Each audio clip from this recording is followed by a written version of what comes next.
Hello everyone. तो बच्चों यार, आपके लिए एक बहुत बड़ी न्यूज़ आई है हमारी एजुकेशन पॉलिसी की तरफ से। दैट मीन्स कल का अगर आपने न्यूज़ देखा होगा तो उसके अंडर जो नई एनईपी लागू हुआ था अभी कुछ टाइम पहले, उसमें कुछ इम्प्लीमेंट करने के लिए कुछ बातें सामने आई है। और वो बातें हैं जो कि लागू होगी 2024 और 25 के सेशन में। यानी कि जो बच्चे इस साल 10th में है और जो बच्चे इस साल 12th में है उनके लिए ये चीजें नहीं होती। यानी कि अगले साल जब आप 10th में जाएंगे या आप 12th में जाएंगे तब आपके लिए कुछ बातें हैं वो आपको पता होनी चाहिए। अपने कोई भी प्रोग्राम आप अडॉप्ट करते हैं, चाहे वो आप साइंस लेने जा रहे हो या कॉमर्स लेने जा रहे हो या आर्ट्स लेने जा रहे हो। पहली चीज, सबसे बड़ी बात यह है कि अब साल में 2 बार बोर्ड एग्जाम्स होंगे। 2 बोर्ड एग्जाम्स होने का मतलब ये नहीं है कि फर्स्ट टर्म सितंबर में हो गया और सेकेंड टर्म आपका मार्च में हो गया। 2 बोर्ड एग्जाम्स का क्या मतलब है, क्या बोला है हमारे एनईपी के तहत? तो उसमें यह कहा गया है कि जो आपका पहला बोर्ड एग्जाम होगा वो सीबीएसई डिसाइड करेगा at the month of may be नवंबर और दिसंबर, वो सीबीएसई डिसाइड करेगा। दूसरा जो आपका होता है फेब या मार्च में, वो उस टाइम होगा।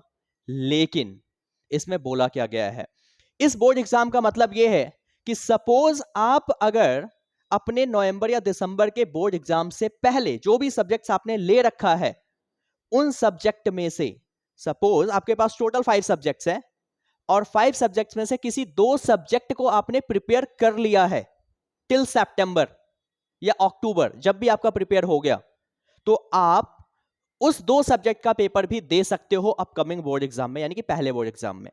ठीक है। अगर आप चाहते नहीं मुझे 5 सब्जेक्ट ही देना है, आप 5 सब्जेक्ट के भी एग्जाम दे सकते हैं। ठीक है। अगर आपके मार्क्स जितने आए हैं आप उसे सेटिस्फाइड हो, सपोज 95% आ गया, आप सेटिस्फाइड हो, तो अब आप अगला बोर्ड एग्जाम नहीं देंगे।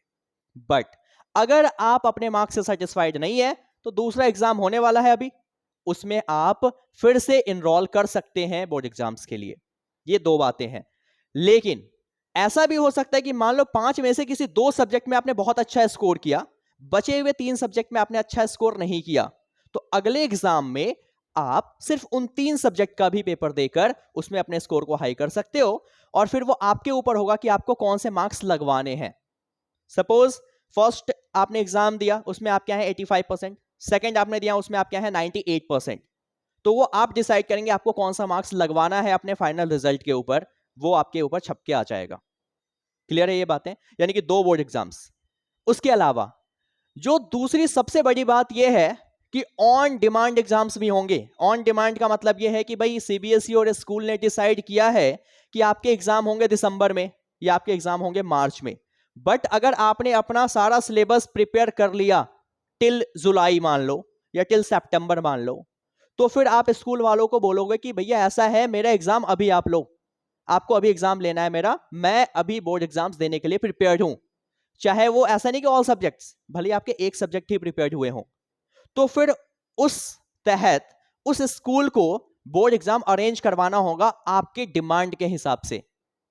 यानी कि अगर आप चाहते हैं कि भाई मेरे को सितंबर में ही बोर्ड एग्जाम देना है किसी 2 सब्जेक्ट का या एक सब्जेक्ट का, तो आप स्कूल वालों को बोलेंगे और स्कूल वाले उसी time with in a week और विद इन अ 10 डेज आपके लिए बोर्ड एग्जाम कंडक्ट करवाएंगे और आप फिर उसके लिए बैठ सकते हैं।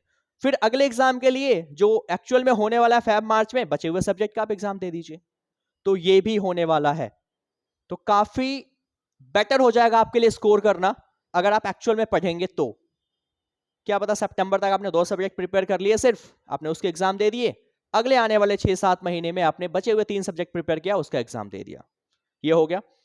दूसरी बात सामने ये आई है कि अब आपको 11th एंड 12th के अंदर 2 लैंग्वेज पढ़ने कंपलसरी हो गए हैं। 2 लैंग्वेज का मतलब ये है कि भाई एक लैंग्वेज तो अब तक आप पढ़ ही रहे हो इंग्लिश, बट दूसरा लैंग्वेज कोई इंडियन लैंग्वेज होना चाहिए। इंडियन मतलब हिंदी हो गया, भले आप अगर देखेंगे पंजाबी हो गया, तमिल हो गया, संस्कृत हो गया, तो कोई भी लैंग्वेज आप ले सकते हो। एक इंग्लिश है, उसके अलावा दूसरा लैंग्वेज कंपलसरी हो गया है। तो ये भी हो गई 11th और 12th के अंदर। उसके अलावा ये हुआ है कि भाई अब साइंस कॉमर्स आर्ट्स नाम की चीज को रिमूव कर दिया गया। दैट मीन्स कोई पर्टिकुलर बच्चा साइंस बैकग्राउंड का नहीं है, कॉमर्स का नहीं है, ह्यूमैनिटीज का नहीं है, या मैं कहूं आर्ट्स का नहीं है, सेम चीजें हैं दोनों। अगर हम बात करते हैं क्या है फिर, सपोज आप चाहते हैं कि आपको फिजिक्स में इंटरेस्ट है, केमिस्ट्री में इंटरेस्ट है, मैथ्स नहीं पढ़ना, बट आप चाहते हैं मुझे हिस्ट्री पढ़ना है, मुझे पोल साइंस पढ़ना है, तो आप उसके साथ वो भी कॉम्बिनेशन ले सकते हैं।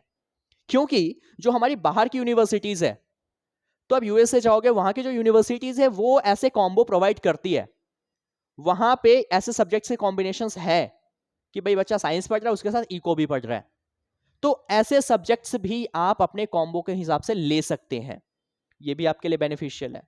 चलिए, ये भी बात हो गई।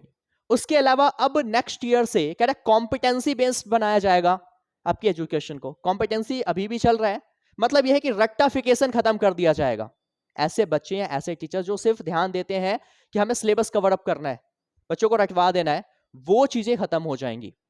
मतलब अगर आपके पास डीप नॉलेज है तो ही आप पेपर में मार्क्स स्कोर कर पाएंगे। केस स्टडी क्वेश्चंस आप देख रहे हो, सस्सन रीजन क्वेश्चंस देख रहे हैं, एमसीक्यू देख रहे हैं, ये सारे आप तब ढंग से कर पाएंगे जब आपके पास डीप नॉलेज हो। तो थोड़ा सा कॉम्पिटेंसी बेस्ड बनाया जाएगा, राइट।